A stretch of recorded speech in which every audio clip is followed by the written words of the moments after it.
Namaskar friends, this is NJ, host on this channel.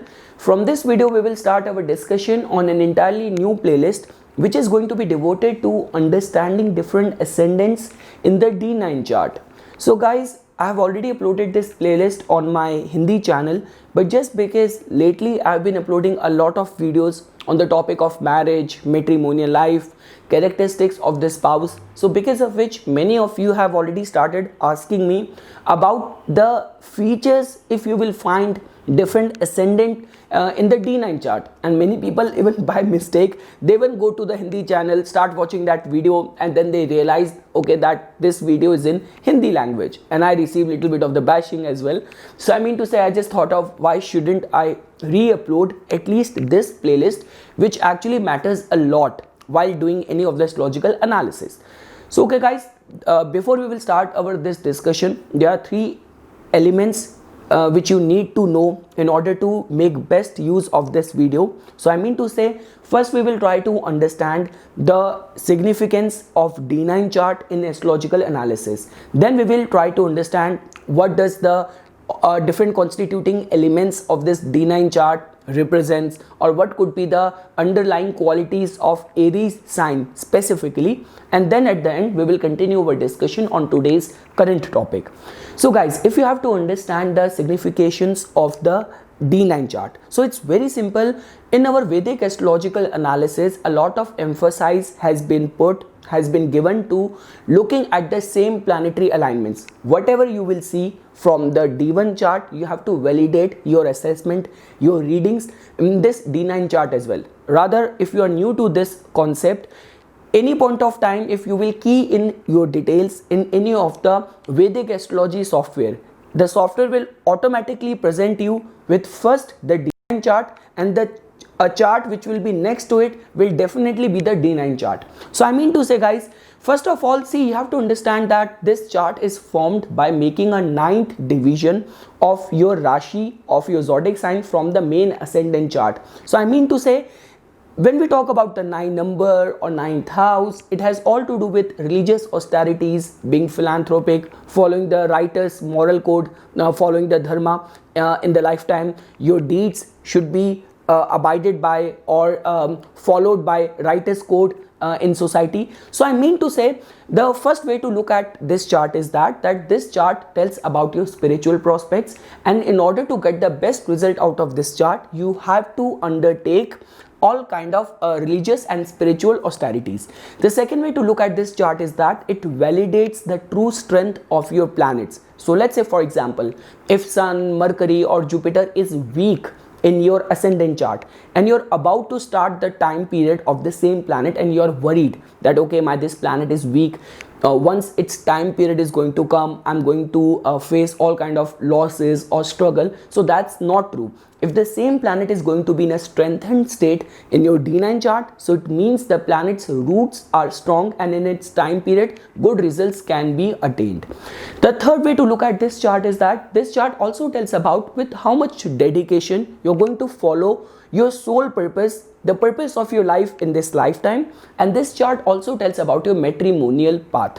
Guys, if I were to share my own experience, see, I will not reach to an extent of saying this thing that in your second half of life the D9 chart start taking over, it becomes more important, or many people even say that okay, D9 chart can also be seen as the alter ego of the person. So I mean to say guys, like the way I was telling it to you about my own life. So in my ascendant chart, if all the nakshatras which are predominant, or the planetary alignments which is very predominant, that tells about a life of chasing your desires. 11th house is strong, 8th house is strong, very much devoting yourself to the occult. Even my predominant nakshatras in my ascendant chart are Ashwini, Sadbhisha, Anuradha, which has everything to do with research, mystic sciences.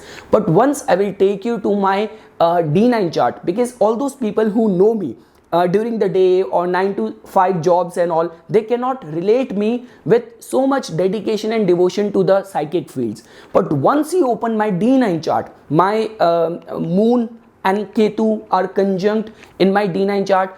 Jupiter, Mercury, Saturn, they are placed in the Scorpio sign in the 5th house.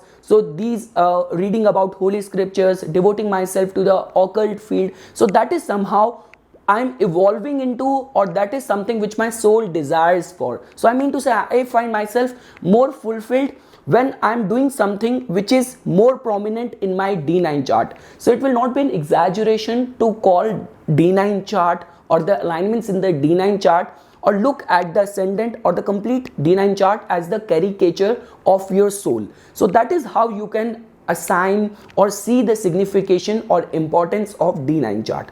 Now guys, when we talk about the ascendant of any particular chart, that holds a lot of importance, because the first house tells about the theme. Whichsoever divisional chart you're going to open, the first house is going to tell about the underlying theme of the energies or the features represented by that particular divisional chart. So I mean to say, if this chart tells about your spiritual prospects, about the information of your matrimonial life, the craving of your soul, so the first house is not only going to take importance, priority, but at the same time, from the first house only, you get to know that in the corresponding houses what kind of energies you have to deal with. So let's say, for example, pertaining to the importance of the D9 chart. So the first house of D9 chart is going to tell about the theme of your matrimonial life. The second house of the D9 chart is going to tell about with how much values are you going to follow your duties in the matrimonial path, and at the same time the household expenses, the concerns of the finances, we get to know from the second house of the D9 chart. Third house tells about your efforts, with how much courage and valor you are going to follow your dharmic path in this lifetime, or you are going to sustain and work towards the harmony of the matrimonial life. Fourth house tells about how much contentment and happiness you are going to derive from your matrimonial life. Fifth house tells about your devotion in the matrimonial path. It also tells about the romance in the marriage, and at the same time with how much intellect and how much efforts you're going to put towards the sustenance of the matrimonial life. When we talk about the sixth house, it's about the challenges which you're going to face in the matrimonial life. Seventh house is the actual house of your spouse, your life partner. Eighth house tells about any form of secrecy or gifts, dowry which you are going to get from the marriage. Ninth house tells about strong ethics. You know, it's like when we talk about the devotion within the marriage, so from an intangible way, on the ground of the consciousness, how the consciousness is working in tandem, is helping you. Divine omens, your guardian angels are helping you. Your Kul Devta, your religious austerities are helping you, forming a divine circle around you, a divine circle of protection to protect you and keep you firm on the righteous path. At the same time, with how much devotion and righteousness you're going to follow your matrimonial duties. That all we get to know from the 9th house of the D9 chart. In the D9 chart, 9th house plays a very important role. Once we enter the 10th house is going to tell about how your matrimonial life is going to be perceived in the society. 11th house tells about the wish fulfillment, and 12th house tells about there could be losses, there could be information of intimacy and passion which you can get to know from the 12th house. So I mean to say, guys, all the houses, the planetary alignments in the D9 chart holds a lot of importance. Now when we talk about the having an Aries as your ascendant in the D9 chart, so that you can find only, let's say for example, if this is your D1 chart or the main ascendant chart, either your ascendant is in the fire sign like Aries, Leo, Sagittarius, and that too your ascendant is in the first pada, first charan, or let's say for example, if you have your Lagan in the D1 chart of some earth sign of Taurus, of Virgo or Capricorn, and it's in the second charan, second pada, or let's say for example, if you have your ascendant in the D1 chart of some air element sign like for example Gemini, Libra or Aquarius, and it's in the third pada in your Lagan in the D1 chart, then only you're going to get Aries as your ascendant in the D9 chart. Guys, the good part about the Aries is that each house carries the corresponding similar zodiac sign only. So I mean to say, in the second half of life, or let's say for example even in the concerns of the marriage, there is a strong potential of finding a balance or finding a completeness. You can also look at it from that ways. One thing guys which I want to tell you over here before we will start our discussion on understanding your complete matrimonial life is that, see guys, from your ascendant and the journey of your ascendant to the D9 chart. So friends, I need your strong concentration over here. See, what I'm trying to say over here is that in this example, your first house, your ascendant in the D9 chart is Aries. So I mean to say, whatsoever your ascendant is in the D1 chart, whether it's of the fire sign or earth sign or air sign, wheresoever this Aries number 1 is falling in your Lagan chart, that house is actually going to play a major role in evolving you into something which your D9 chart is promising. So let's say for example, if in your ascendant chart your Lagan is of a Leo. So for the Leo people, if you will try to understand over here that for the Leo ascendant, the Aries is falling in your 9th house. So I mean to say, religious austerities of father could contribute towards getting you the best results of your D9 chart. Let's say for example, if in your ascendant chart, your ascendant is Taurus, so the Aries sign is falling in your 12th house. So I mean to say, devotion to the gods and religious austerities and being in far away foreign land, those attributes can help you reach to the potential which your D9 chart is promising. And one more last example guys, let's say for example, if in your D1 chart your ascendant is Aquarius, so it means the Aries sign is falling in your 3rd house. So I mean to say, your siblings and your own efforts, you by yourself only can reach the potential which your D9 chart is promising. You can also understand it in that ways. So that is something guys which I wanted to do as a groundwork in order to explain the features and importance of today's topic. Now we will start our discussion on understanding the complete matrimonial life, the spiritual caricature if you will find Aries as your ascendant in the D9 chart. So guys, the first thing is that Aries is a sign which is being ruled by the planet Mars. It is always filled with energy, enthusiasm, grace. They are helpful, they are philanthropic, and at the same time it has been generally seen that they age very gracefully. So I mean to say, now what is going to happen is that one thing which I can tell you with confidence is that, you know, your spiritual austerities and the concerns of your marriage or matrimonial path is going to be very intense. Now it could be understood on any level. Like I mean to say, if for you being nourished, being emotionally secured in the relationship matters a lot, so I mean to say the matters and the concerns of emotions are going to be intense.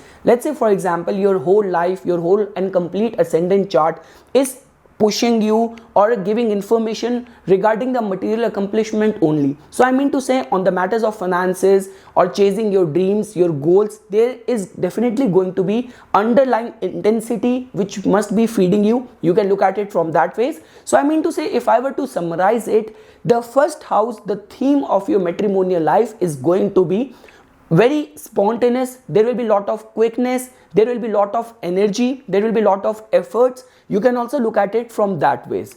Now moving ahead guys, if you have to understand the concerns of the second house or the finances of your matrimonial life, so I mean to say, just because you're finding a sign of Venus, which is the Taurus sign over here, which is a fixed sign, so I mean to say, you can fairly look at it in a way that there is definitely going to be lot of potential to earn good, spend your money, your earnings in having a good gala time, enjoying luxury, and at that same time you also have the capacity, your matrimonial bond is definitely going to have the capacity to preserve and save money as well for the rainy days. You can also look at it from that ways. Now coming to the guys, the third house. So the third house just tells about the channel of communication in the matrimonial life. So I mean to say, just because you are going to find the most jovial sign over here, so because of which we get to know this information that there is definitely going to be a lot of laughter, open channel of communication, short journeys, short travels in the matrimonial life. Like both the people in the relationship might take interest in going for adventure, road trips. So I mean to say that kind of energy you can fairly see coming from the third house. Now just because guys, the only problem is that your ascendant of the D9 chart is a planet which is Mars, which doesn't get along well with the Mercury. So I mean to say, you know, your desires from your partner, from your matrimonial life has to be in sync with the personality of your spouse. Otherwise it could create little bit of the rift over there. You have to take that into consideration as well. Now coming to the fourth house guys, the good part about the Aries ascendant in the D9 chart is that they have the capacity to be emotionally fulfilled from the relationship. I mean to say, it will not be an exaggeration to say this thing that your partner is actually going to nourish you, care for you like your own mother. Moving ahead guys, if you have to understand the signification of the fifth house.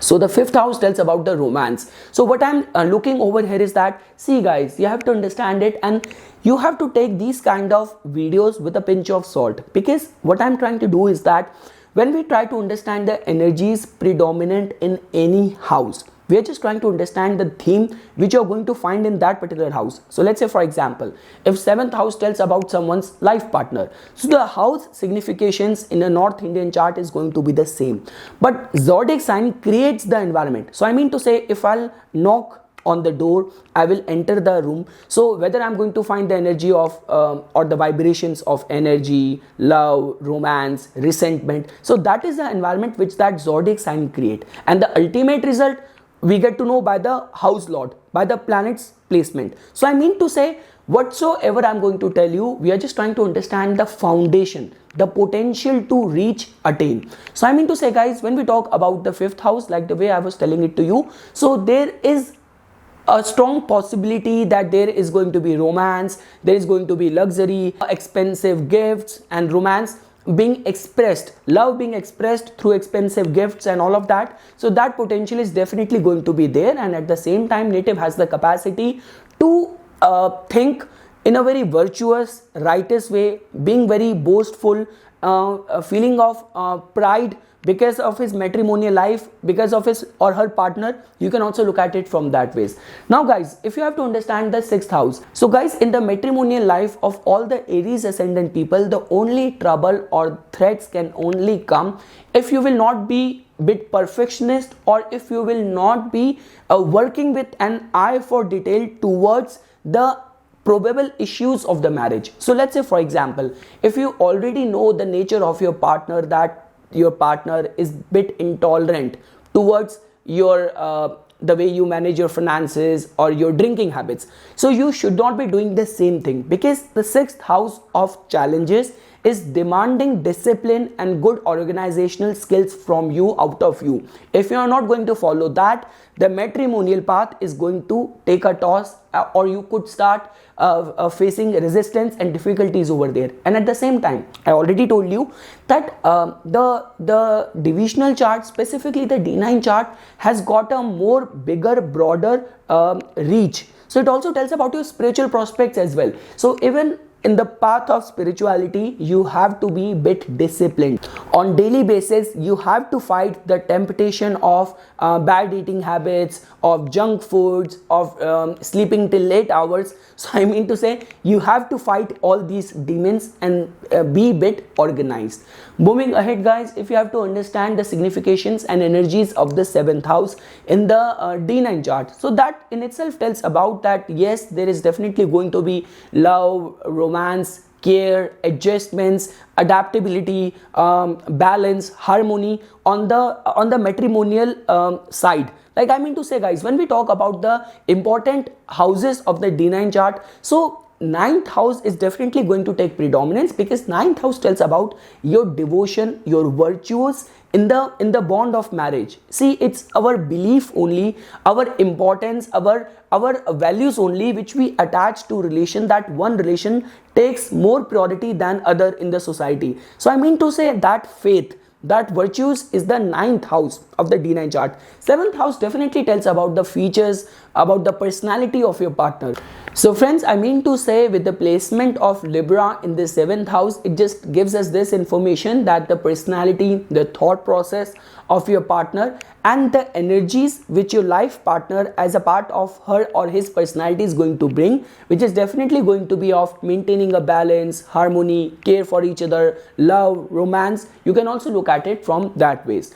Moving ahead guys, if you have to understand the energies in the 8th house of the Aries ascendant in the D9 chart people, so guys, it is definitely going to be a bit intense over there. See, when we talk about the 8th house, in its negative side, it represents scandals, it represents obsession, but at the same time, it is a house of deep unspoken emotions. So I mean to say, let's say for example, if you will find in your D9 chart, wheresoever your Mars is placed, because you have to understand that this planet Mars not only rules your 8th house, but it is also your ascendant lord as well, ascendant or the Vargesh, the first house lord of your D9 chart as well. So it has the capacity, your matrimonial life has the capacity to completely transform you. So I mean to say, that much potential marriage and your life partner holds in your life, and there is definitely going to be potential to be in a very intense way feeling for your partner, for your matrimonial life.